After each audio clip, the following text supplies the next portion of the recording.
Hello and welcome to another AGS Inspire Flip Masterclass. This week's session is the Flip Classroom. Over the last few months we have used the Flip Classroom approach to deliver our AGS Inspire professional development sessions. So I know that you all know a little bit about the Flip Classroom because that's the approach that we've used for our professional development. However, I want to take the time to look a little bit more in detail into the theory behind that, and I found the perfect video to do that. This is a classroom. The teacher stands at the front, and the students watch and listen. You'll recognise this because it's probably how you were taught, and how your parents were taught before you. But there are a lot of problems with this approach to teaching. You see, not all students learn at the same speed, so some get left behind. And while some students learn better by listening, others may learn better by doing. This means that teachers can't always do the best job they can. But there is another way. The flipped classroom addresses these problems and makes learning more personal. First, the teacher makes a video that delivers the content they'd usually teach in class. Then they share it online with students who can watch it before the next lesson. This leaves the teacher free to spend class time leading activities that help students apply the knowledge. Students can rewind and re-watch a video as many times as they like and come back to class with questions for the teacher. So keeping up with the class is no longer an issue. Students can access the video at any time using mobile devices, giving them the ability to learn more independently. Instead of sitting and listening, students can spend class time applying knowledge in more practical ways. And teachers are free to spend their time working with students and giving them individual support and attention. The flipped classroom model is already making a difference to students and teachers worldwide, so get involved. Discover more at flippedinstitute.org and become part of the movement. So, as you can see from the video you've just watched, it talks about actually reordering the way we teach and really flipping the classroom on its head. So, what does it look like? Well, the video talked a lot about giving students the opportunity to really apply their knowledge a lot more in class, and for the teachers to really spend more time with the students. I think that's really, really important. There has been some criticism of the system that it kind of it might dehumanize teaching, but actually when you get experienced at flipping the classroom, it enables you as a teacher to spend more time with your students, more time talking to your students, and actually being the expert in the room rather than just delivering the content, which actually, as we can see from what we're doing now, that there are lots of different ways and different mediums to actually deliver the content, and that's not really the skill. The skill is really being able to work with students one-to-one in small groups, talking to them, motivating them throughout the lesson. So it's been a fantastic opportunity for teachers to do that, and really using technology as the medium to enable that to happen.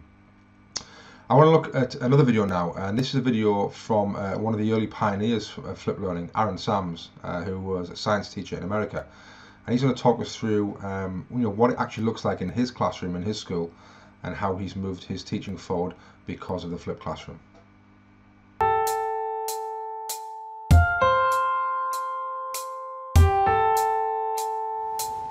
I'm Aaron Sams. We're here in Woodland Park, Colorado at Woodland Park High School. Flipped learning, I think, on a really basic level is taking what has traditionally been given in a lecture in terms of direct instruction and shifting that out of the class time, and then using that recuperated time more wisely, more valuably to really meet the individual learning needs of students. The way I got started doing this is I just started recording my lessons live for my students who were missing class and posting those online for them as a resource. They get to access it when they want to, and that could be at 10 o'clock at night, it could be 6 o'clock in the morning, it could be on the bus to the soccer game. They have control of that. Students would watch those before they came to class, and then class time was work time, engaging in some higher order thinking, and so we didn't have to use our class time for direct instruction. We could shift that out of the class.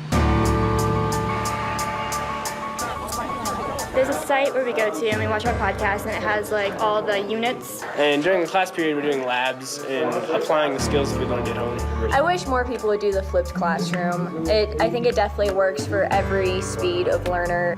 If a student is a fast learner, they can go through the material as quickly as they want.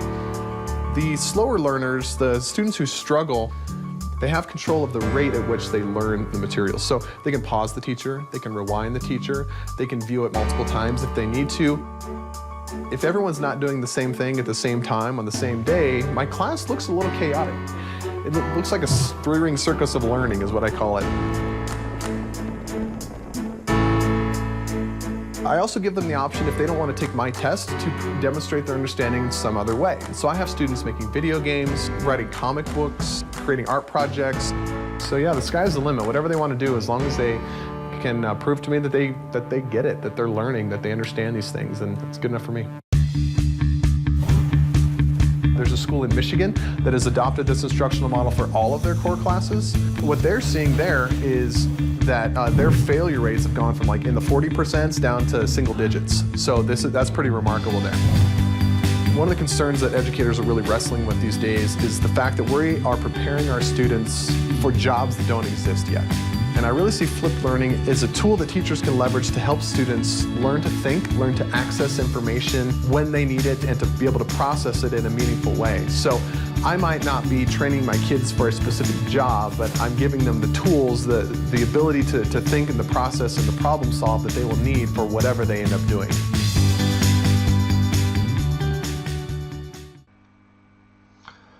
Okay, so there you have it.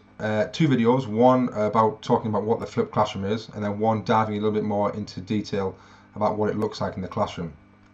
Hopefully you've got a good idea now of the reasons why we do it, and the possibilities that it can give you in the classroom. And before you come to the session on Tuesday, I'd like you to be thinking about, is this an approach that you would like to take, with one of your classes or two of your classes or a certain year group, how you might do it, and also what activities you may be able to now do in the classroom that you weren't able to do before. Because this isn't just about delivering content via video or any other medium. It's not really about the technology. It's about what you can then achieve in the classroom if you don't have to spend time delivering that new content. I think the question I'll leave you with is, if all of your students came into your class and they already knew the content that you were about to deliver, how much further forward would you be able to take your lessons? So I'll leave you with that, and we'll get into a lot more detail about how we will do it, how you plan it, how you deliver it, how you structure it, how you create it, and also the problems that you may face along the way. Okay, thank you.